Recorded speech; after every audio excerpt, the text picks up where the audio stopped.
What's up, everybody? We're just a couple days away from Stranger Things Season 5 now. My recaps for the first two seasons are up on the channel ready for you to watch, and today it's time to revisit Season 3. Let's dive in.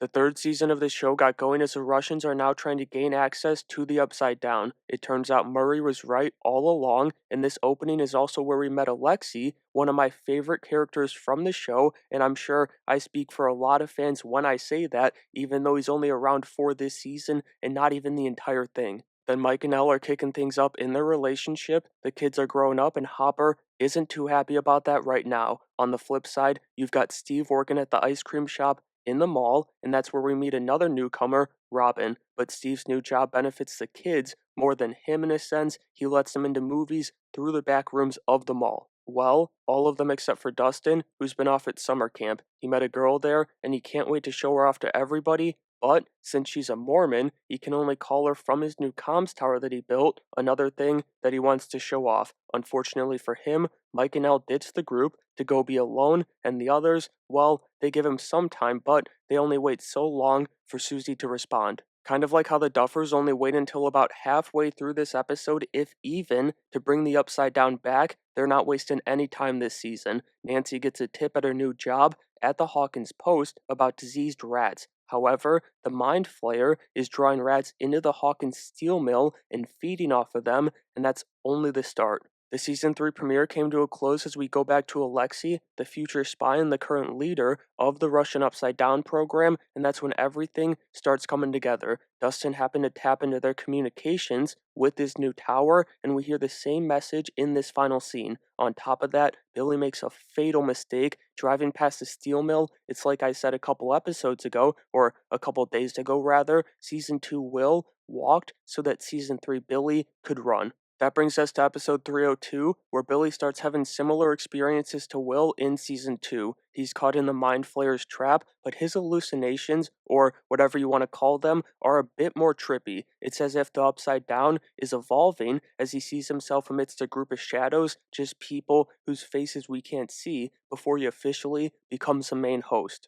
Then Nancy and Jonathan go to investigate the rat situation that she got a call about in the first episode. They go to Mrs. Driscoll's house and see the rat that she has caged in her basement. It just seems like a rat with rabies. It's not until the two journalists leave. Well, Jonathan, he almost sees this, but Nancy pulls him away that we see the rat explode basically, same as the ones at the steel mill, but this time we see the sludge return to the source. After that, there's some trouble in paradise with Mike and Elle, and that trouble is Hopper. He threatened Mike in pure Hopper fashion as the lovers spend more and more time together, and so Elle turns to Max for a day at the mall, away from the boys, but the boys went looking for an apology gift at the mall, and so Elle dumps Mike's ass when they're leaving.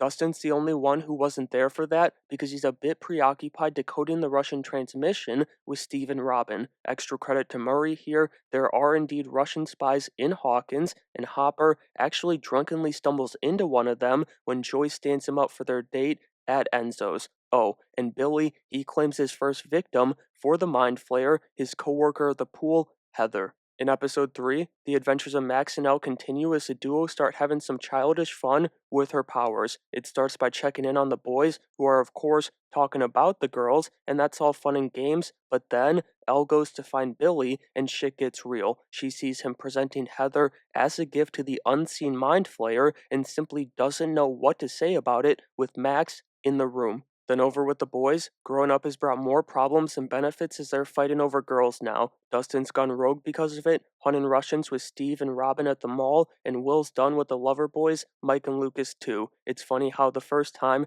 that Elle saw Max, she wanted her gone out of the picture because she was with Mike, and now they're just ride or die, staying focused on finding Billy. But getting back to Will for a second, we see him crash out at Castle Byers because he came back, for real this time, to a whole different world. The first time, he was a spy and still under the control of the Mind Flayer, and the boy simply grew up over the past 2 years while he was dealing with the Upside Down. While he's out in the forest crashing out, Dustin's still with Steve and Robin at the mall, and they're almost caught by the Russians during their investigation. Those three aren't the only ones stumbling into the Soviet operation in Hawkins, though. Joyce and Hopper do too. They go back to Hawkins National, which of course brings a wave of trauma for Joyce, seeing Bob's death all over again. But Hopper, he also brings up that he heard she's planning on moving away from the cursed town, confessing his love for her through some word salad about keeping the Byers family safe.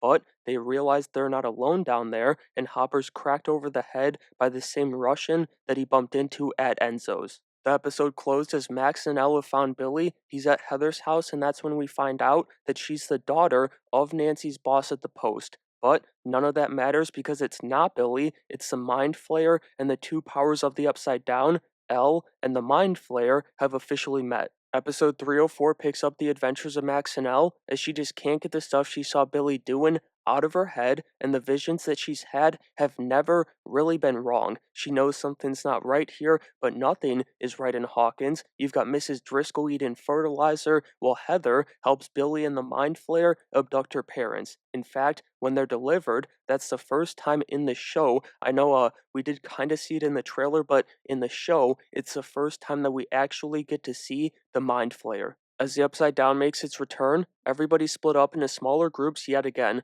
Joyce and Hopper are at Casa Byers after their field trip to the lab. Mike, Lucas, and Will are at Mike's house trying to get Max and Elle over there with them. Those two are still at Max's, and Dustin is off with Steve and Robin, continuing to spy on the Russian operation underneath the Hawkins Mall. Then, and this is actually something that I just noticed my third time watching the show, the Mind Flayer can't get into Tom's computer at the Hawkins Post. It's similar to when Will woke up at the hospital at Hawkins National with the Mind Flayer in control, and his memory was kind of fractured, right? He didn't remember Bob, he barely remembered Mike. That scene. You see it here in this one when Nancy and Jonathan are being fired. Tom's computer, at least I think, is just sitting on the password screen. But that instance isn't the only time Will's experience with the Mind Flayer and the Upside Down comes in handy here in Season 3. It also allows them to know that it is in fact Billy who's the new host, unfortunately. As Will, he explains that when he was under the Mind Flayer's control, the Beast would only come out when he needed Will. It wasn't, a constant experience, a constant possession.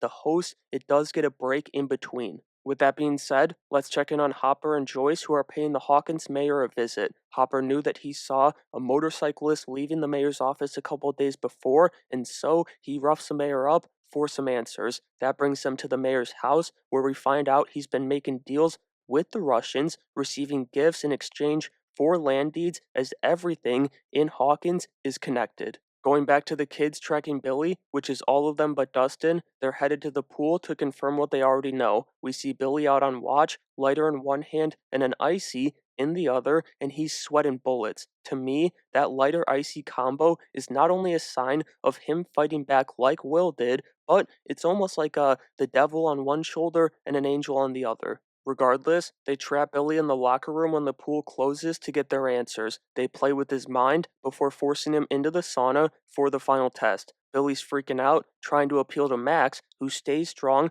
long enough for the Mind Flayer to come out. That's when the sauna hits 220, and we see its pain across all the flayed in Hawkins. Elle, she's just barely able to keep everybody safe, sending Billy running. We even saw the pain of the Mind Flayer with Nancy, who went to visit Mrs. Driscoll in the hospital. At the same time as Billy's being attacked, her heart rate spikes and she gets the same black poison veins that Billy had in the sauna scene. But I should clarify here, it wasn't like, a split second thing in the hospital. Her heart rate, it kind of climbed up as the danger for Billy did too. Then we go back to the mall, where that crew gets into the Russian stash thanks to Lucas's sister Erica. However, shortly after they found that stash, they plummeted miles and miles beneath the mall, as it turns out they were in a secret elevator. The Russians, they aren't the only ones with their army underground though, as Billy returns to the source, and the Mind Flayer's army is at least 20 Hawkins residents strong, including a cop. The back half of Season 3 starts with Joyce and Hopper heading to the Hess farm to continue their investigation. There, they find a secret lab underneath the house before the Russian that Hopper previously fought arrives at the farmhouse. They go at it again, and Joyce, she tries to help Hop but she ends up overthrowing his revolver by about 50 miles, so they gotta run. As they escape, they kidnap Alexei to use as a human shield and for intel if he survives. Then you've got Dustin, Erica, Steve, and Robin who finally escape the Russian elevator when some soldiers come to unload cargo. The combination of what they found in that elevator and this Austin Powers ass hallway allow Dustin and Steve, who of course know about the Upside Down and not the government's BS story, to figure out exactly what the Russians are doing underneath the mall. Even if they didn't figure it out there, though, they would have anyway because those four find the Russians' door to the Upside Down. Across town, Nancy and Jonathan go to see the kids after Nancy witnessed what happened to Mrs. Driscoll in the hospital. That takes that group back to the Holloway house, Heather and her family's home, where they find a chemical mess, and then the dining table said exactly how it was when Max and Elle were just there the other night. Then Hopper and Joyce take Alexei to see Murray so that they can understand what the hell he's saying. Those two were meant for each other, Alexei and Murray, and the Duffers drop a hilarious meta joke during one of Joyce's rants on the way to the place. Basically, she's asking Hopper why they're going to Illinois, and the Duffers kind of call themselves ridiculous for having the closest Russian speaking person be in Illinois. Like, Indianapolis has to have a couple, it's just that Hopper, he doesn't know them, and it's not the end of the world, it's just something that I thought was funny. Anyways, heading back to Hawkins, we see the joint group, Jonathan, Nancy, Mike, Will, Lucas, Max, and Elle head back to the hospital, but when Nancy and Jonathan get up to Mrs. Driscoll's room, she's gone. Tom and Bruce from the Hawkins Post, they got there first, and they've both been flayed. They went floor by floor, wiping out everything in their path before finally finding the old lady and then Nancy and Jonathan. Once again, the hive mind is the Flayer's weakness. They're split up chasing the two journalists in the hospital, but they're still feeling each other's pain. However, once they're beaten, the same thing happens to them that happened to the rat in Driscoll's basement, only this time they turn into the living sludge and then they combine into a makeshift mind flayer. That chaos carries into episode 306, where both groups, the one at the mall and the one at the hospital, are in deep shit. Underneath the mall, those four have been discovered by the Russians. Dustin and Erica are able to escape, but only because Steve and Robin give themselves up to save them. At the hospital, the makeshift flare is a serious problem. Elle is just barely able to make it in time to save Nancy, but once she gets there, she does kind of mollywop the beast, sending it crawling back to the source. Then while Dustin and Erica crawl around the vents of the secret Russian base arguing about My Little Pony, Steve and Robin are interrogated. They question Steve first, and he racks up ass beating number 3 as he's averaging 1 a season, and he's out cold after this one.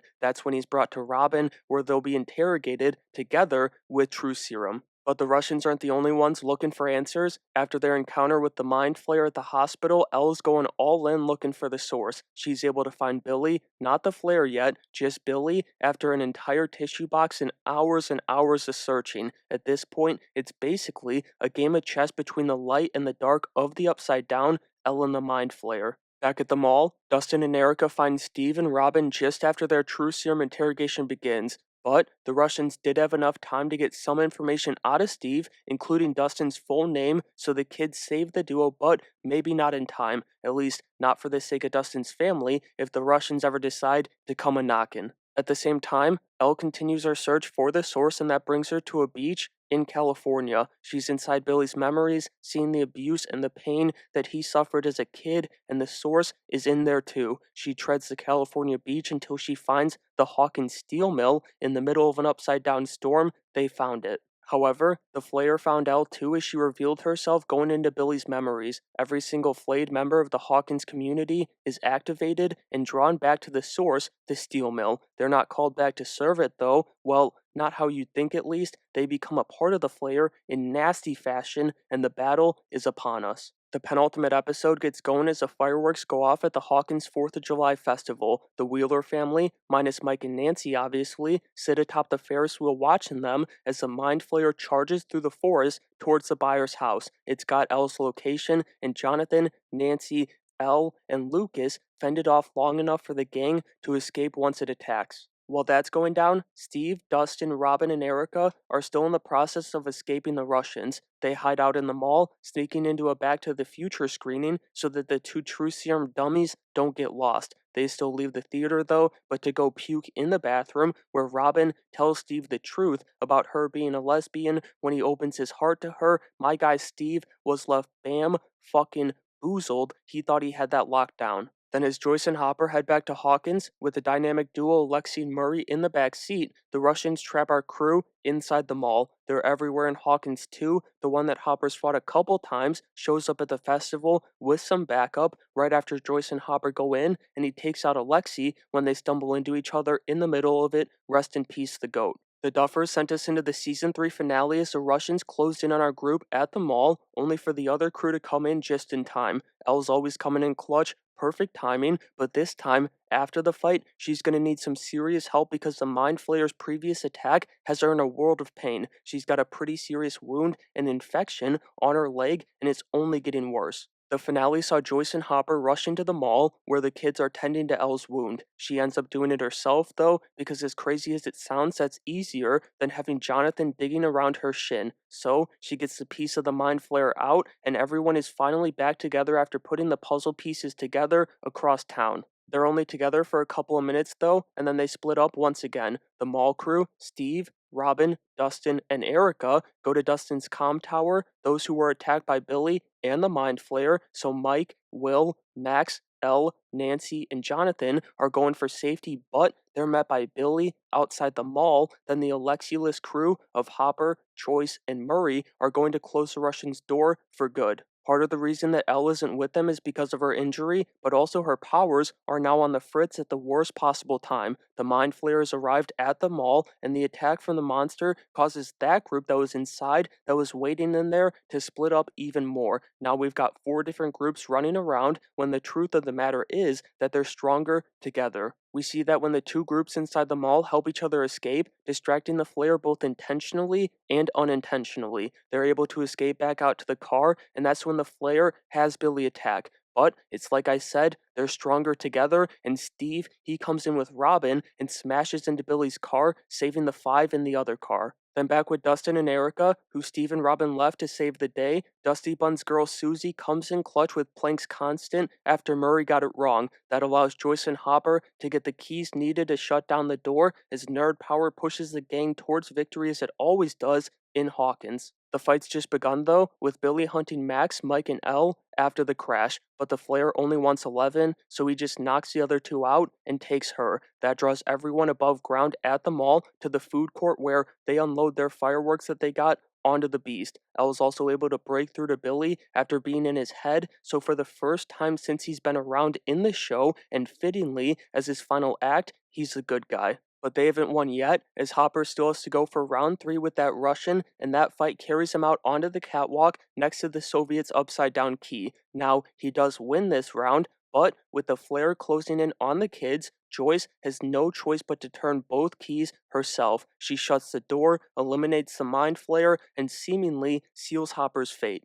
Then the Duffers switched things up on us. Season 3 got a 3-month time jump instead of the usual 1 month that we saw in the first 2 seasons. The buyers are moving out of Hawkins and they're taking Elle with them since everybody thinks Hopper's dead. And even though I know he's alive and coming back for season 4, his speech that plays over the end of this season hits so damn hard, and obviously the credit scene then confirms that he is still alive and in a Russian prison, taking us into season 4. And so that's going to do it for my Stranger Things Season 3 recap. My final one for the 4th season of the show will be out on Wednesday before Season 5. I just got to finish my rewatch tonight. But as always, I want to know some of your favorite moments from Season 3 of the show, so let me know down in the comments below and make sure you have a great day.